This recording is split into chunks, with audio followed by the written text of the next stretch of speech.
Bien-aimés dans le Seigneur Jésus-Christ de Nazareth, j'espère que tout le monde se porte bien et suit avec beaucoup d'attention ces genres d'épisodes que nous faisons sur l'évangile de la vérité. Voilà, nous sommes encore là aujourd'hui et sans tarder, nous allons prier. Gloire à ton nom, Père Jésus, viens nous assister en toutes choses pour la gloire de ton nom. Amen. Amen. Bien-aimés dans le Seigneur, aujourd'hui, dans notre épisode, nous allons parler de la tribulation sans pareil. Amen. Et donc, le thème dit une tribulation sans pareil. Je ne peux pas vous le dire avec certitude que je connais vos problèmes, non, ou bien que je connais ce que vous traversez, mais je peux vous le dire avec certitude que quoi? Vous avez au moins une fois dans votre vie traversé une certaine tribulation. Et ça, vous ne pouvez pas le nier. Alléluia. Amen. Je suis également participant, j'en fais partie, que nous soyons, disons, jeunes ou qui que nous soyons, nous avons au moins une fois en passant dans la vie traversé une quelconque tribulation. Mais la tribulation dont il est question aujourd'hui, la Bible dit, c'est une tribulation sans pareil. Une tribulation ou une détresse sans pareil. Et nous devons beaucoup plus penser à ça. Dans une certaine épisode, nous avions parlé d'un événement, l'événement le plus important de tous les temps, et c'est l'enlèvement. Et nous avions dit de ne pas rater l'enlèvement, que si nous ratons l'enlèvement, nous n'allons pas rater une certaine tribulation. Eh bien, c'est ça. C'est ce dont il est question dans l'épisode d'aujourd'hui. Une tribulation que nous ne pourrons pas rater si nous ratons l'événement le plus important, le plus glorieux de tous les temps, l'enlèvement. Voilà. Je vous prie également de suivre cet épisode-là. Voilà. Donc, une tribulation ou bien une détresse sans pareil, c'est incomparable. On ne peut pas comparer cela à n'importe quelle tribulation que nous traversons aujourd'hui sur la terre. Mais laissez-moi vous dire que nous n'arrivons pas à supporter cette tribulation. Toutes les tribulations que nous traversons sur la terre aujourd'hui ne sont que des petites tribulations, pour ne pas dire des moindres tribulations, mais nous avons du mal à les supporter. Et parfois, ces tribulations nous font trébucher, nous tombons dans des péchés, nous tombons dans des choses dans lesquelles nous ne devons pas tomber. Amen. Et c'est depuis le commencement du monde que la tribulation a commencé. Depuis le commencement du monde. Il y a également eu la tribulation, un certain début dans le jardin d'Éden, selon Genèse 3, du verset 14 au verset 24. Lisez cela vous-même, s'il vous plaît. Voilà. Et donc, quand vous lisez Romains chapitre 8, verset 18, vous allez comprendre que Jésus a dit quelque chose. Qu'il y a une gloire qui nous attend, que les tribulations que nous traversons sont moindres par rapport à la gloire qui nous est réservée dans le royaume des cieux. Et Jésus a également dit que nous devons savoir que c'est par beaucoup de tribulations que nous pourrons hériter le royaume des cieux. Malgré qu'on ait accordé à, disons, des tribulations, l'adverbe beaucoup, cela ne veut pas dire que c'est des tribulations qui sont comparables à la tribulation dont j'aimerais te parler dans cet épisode. Amen. Nous allons traverser des tribulations, quels qu'en soient les cas, que nous soyons chrétiens ou pas, que nous croyons en Dieu ou pas, que nous croyons en Jésus ou pas, tout le monde a sur son chemin une quelconque tribulation. Voilà ce qui est marrant. Voilà. Et donc, lisez Romains 8, verset 18, Acte 14, verset 21 à 22. Voilà.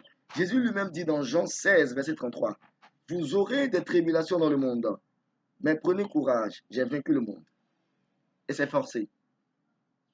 Alléluia. Amen. Et selon Matthieu 13, verset 20 à 21, Marc 4, verset 16 à 17, les tribulations dont parle Jésus, toutes ces tribulations que nous traversons aujourd'hui, nous rendent infructueux parfois par rapport bien pour le royaume des cieux. Nous devenons infructueux, on ne porte plus de fruits, fruits dignes du nom, la repentance, on n'arrive plus à se repentir parce qu'il y a des charges sur nous, il y a des problèmes par-ci, par-là, et ces tribulations nous piétinent et donc nous n'arrivons pas à porter du fruit pour le royaume des cieux, c'est-à-dire nous trouvons dans cela une occasion de chute.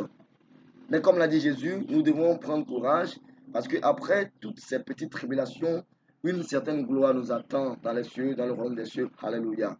Amen. Eh bien, toutes ces tribulations ne sont que des petites tribulations, comme je suis en train de vous le dire. Une tribulation sans pareil arrive. Une détresse sans pareil arrive. C'est ce qu'on appelle la grande tribulation.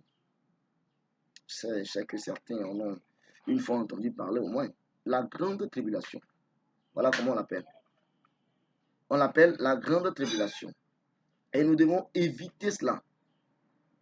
La Bible dit, car alors la détresse ou la tribulation sera si grande qu'il n'y en a point eu de pareil depuis le commencement du monde jusqu'à présent et qu'il n'y en aura jamais.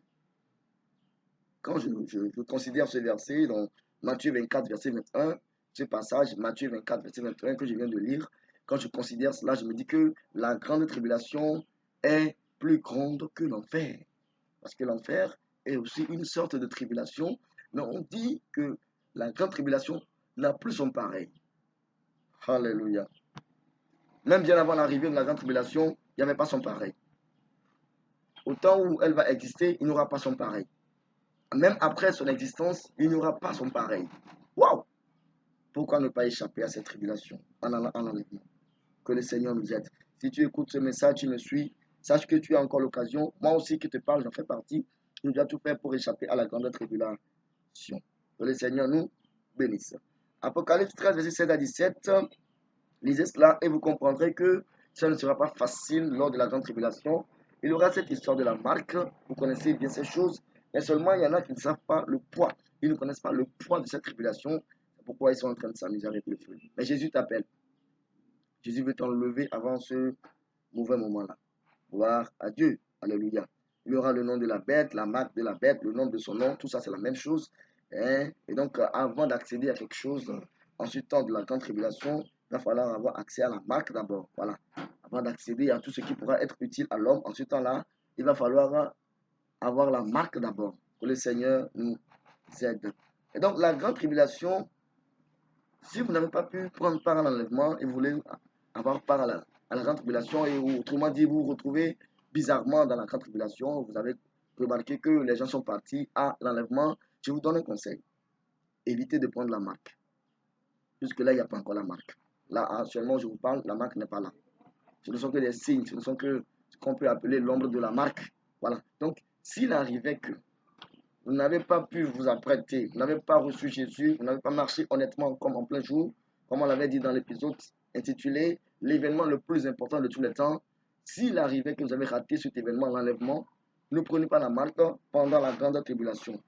Alléluia. Amen. Et ça sera au péril de votre vie. Vous allez donner votre vie en rançon. Lisez Apocalypse 7, verset 13 à 14. On dit que certains vont revenir de la grande tribulation, selon Apocalypse 7, verset 13 à 14, qui dit, et l'un des vieillards prit la parole et me dit, ceux qui sont revêtus de robes blanches, qui sont-ils? Et d'où sont-ils venus? Je lui dis, mon Seigneur, tu le sais. Et il me dit, ce sont ceux qui viennent de la grande tribulation. Ils ont lavé leurs robes et ils les ont blanchis dans le sang de l'agneau. Lisez Matthieu 22, verset 1 à 12, surtout le verset 13 et le verset 12. Lisez Apocalypse 19, verset 7 à 9, surtout les versets 8 et 9. Amen. Amen. Et si Dieu le permet, nous allons parler du fait de laver sa robe dans un autre épisode. Bien sûr, si Dieu le permet, comme je l'ai dit. Voilà. Donc, la tribulation, c'est une chose à éviter. Parce qu'elle est incomparable. Imaginez un peu ce qui peut se produire si nous n'arrivons pas à supporter les petites tribulations d'aujourd'hui. Amen. Amen. Apocalypse 22, verset 14 dit, heureux ceux qui lavent leur robe, ce qui veut dire ceux qui se repentent. C'est-à-dire, selon la version anglaise King James, ceux qui se repentent. Vous allez comprendre mieux quand nous allons venir sur l'épisode intitulé Lavons nos robes. Voilà. Donc, heureux ceux qui lavent leurs robes afin d'avoir droit à l'arbre de vie et d'entrer par les portes dans la ville. Et comme je l'ai dit tout à l'heure, laver sa robe, c'est faire les commandements de Dieu, c'est se repentir. Et donc, mieux vaudrait pour nous, ou mieux vaudrait-il pour nous de faire quoi? D'être enlevés avant que ce moment fâcheux ne vienne. Que le Seigneur nous aide et qu'il nous accorde sa grâce. Parce que si nous refusons d'être enlevés, nous risquons d'aller dans la grande tribulation, ce qui ne sera pas facile pour nous. Que le Seigneur nous aide. Amen. Amen. Vous pouvez toutefois me contacter, comme vous le savez, sur le 00228, le 90 28 17 54. Soyez bénis abondamment. Veuillons prier pour clore cet épisode. Merci Père, l'Alpha et l'Oméga, tu as débuté avec nous. Nous voici donc à la fin. Nous prions que tu sèmes la parole en nous et que tu nous donnes la compréhension propice afin d'éviter le pire qui est quoi? La tribulation sans pareil dont tu as parlé. Dans Matthieu 24, verset 21. Sois béni, Seigneur. Au nom de Jésus, nous avons prié. Amen. Amen.